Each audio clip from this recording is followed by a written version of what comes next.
Brilliance Audio presents the unabridged recording of Airtight by J.P. Smith, performed by Daniel May. October 16, 1970.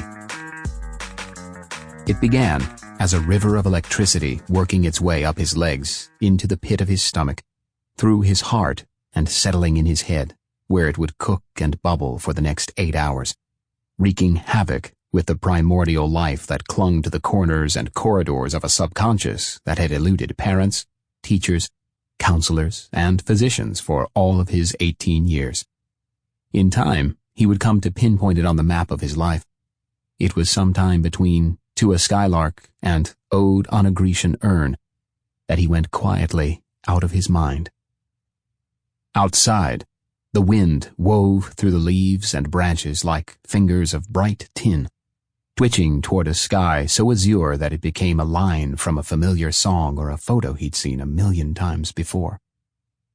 Messages were being sent to him from the trees, rumors from another world, telegrams in unfamiliar languages. Climbing the venerable old oak outside the window, a squirrel with a cigarette butt in its mouth turned to him and said, "Bird lives, man." All the pointless details of his surroundings oozed with consequence, begged for interpretation. The chalk in the professor's hand, the brushed chrome knob on the door, the tortoiseshell clip in the girl's hair in the seat in front of him.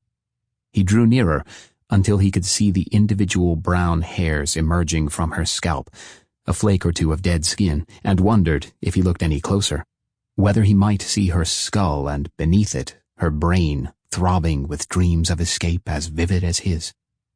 For a moment, he nearly put his hands on her to reach inside and take hold of what she was thinking, seize her thoughts and confront her fantasies in all of their wriggling, frantic glory. Like soup left too long on the stove, the air in the room simmered up a texture, rippling as though thick with ghosts and lost souls, the echoes of those who had passed into some other world long ago. Sounds took on a hollow, uncertain quality. Words lost their meaning.